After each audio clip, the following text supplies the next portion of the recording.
أعزائي المشاهدين، أسعد الله أوقاتكم أينما كنتم، وأهلا وسهلا بكم في حديثنا لهذا اليوم، رد ابن رشد على الغزالي. كما ذكرنا في حديثنا السابق اعتراض الغزالي في 20 مسألة على الفلاسفة في كتابه تهافت الفلاسفة. جاء ابن رشد في كتابه تهافت التهافت الذي وضعه عام 577 هجري الموافق 1180 ميلادي، رد على الغزالي تلك الاعتراضات، لا سيما المسائل الثلاثة التي كفر بها الفارابي وابن سينا. لا نستطيع أن نتناول جميع المسائل، لكن رؤوس أقلام عن المسائل الثلاث التي كفر بها الفارابي وابن سينا، وهي الحشر الجسماني، الله يعلم الكليات من دون الجزئيات، وقدم العالم وأزليته. في الحشر الجسماني يرى ابن رشد أن الفارابي وابن سينا لم ينكرا الحشر الجسماني، ولكن الأجسام المعدومة تستحيل إلى تربة ونبات وأشخاص آخرين، إذ أن المادة واحدة بعينها، وتكون في أناس كثير وفي أوقات مختلفة. ولذلك فإن قضية عودة الأجسام ليست من أصول الشرع لكي يتم تكفير الفارابي وابن سينا. والذي يريد قوله هنا ابن رشد أن سواء كان هذه المعتقد الفكري بالميعاد أو بعث الأجسام، إذا كان بالنوع أو بالعدد، فهي المسألة ليست تخص أو متعلقة بأصول الشرع لكي يكفر هذا الفيلسوف أو ذاك في فكرته إن كانت مخالفة على الشرع، لأنه ليست مستمدة من الشرع، هو مجرد استنباط ورأي عقلي في هذه المسألة.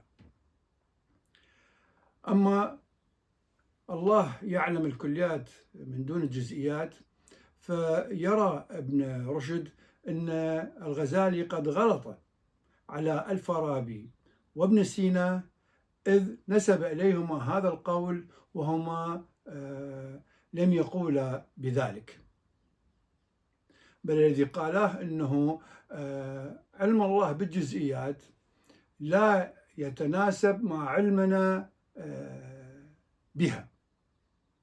علمنا معلول لمعلوم منه، فيحدث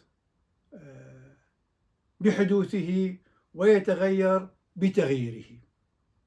أما علم الله بالجزئيات فهو علة للمعلوم الذي هو موجود. ويخلص ابن رشد إلى أن هذه المسألة ليس لها معنى في الاختلاف لكي يكفر أو لا يكفر هذا الفيلسوف أو ذاك. أما عن قدم العالم،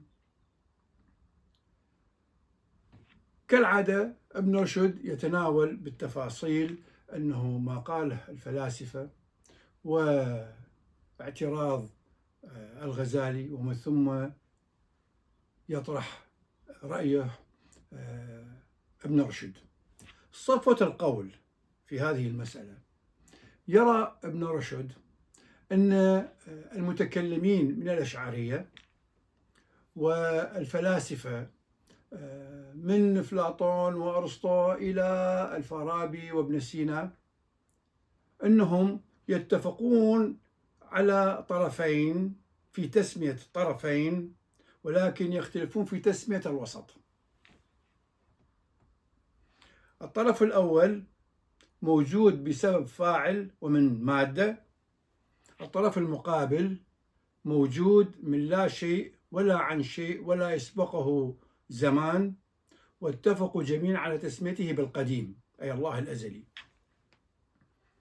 الاختلاف في تسمية الوسط وهو العالم بأسره، هل هو محدث أم قديم؟ وتحديدا في الزمان. بالنسبة إلى الأشاعرة، والحقيقة ليس فقط الأشاعرة ولكن معظم المذاهب الإسلامية، المالكية، الحنفية، الحنبلية، يرون أنه العالم محدث وبدأ الزمان من حدوثه، وهو أتى من العدم بقدرة إلهية ويعود إلى العدم. بالنسبة إلى أفلاطون وأرسطو يريان أنه العالم قديم وقديم بالزمان.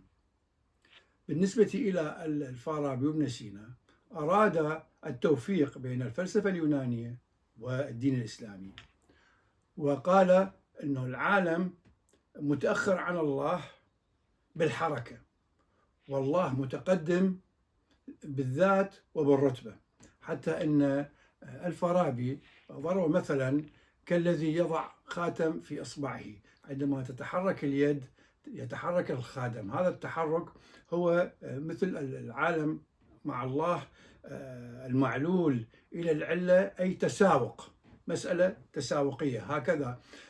ومع ذلك يخلص أيضا ابن رشد من هذه المسألة على أنه المذاهب في العالم ليست متباعدة كل البعد لكي يكفر بعضها البعض.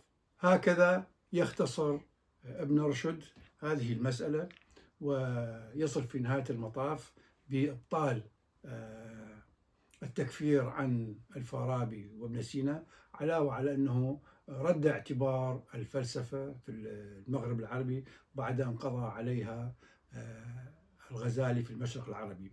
وفي كل الأحوال فإن كتاب تهافت الفلاسفة للغزالي وكتاب تهافت التهافت لابن رشد هي من ذخائر الفلسفة الإسلامية ومهمة، وما زال يتناولها الباحثين والدارسين لأهميتها.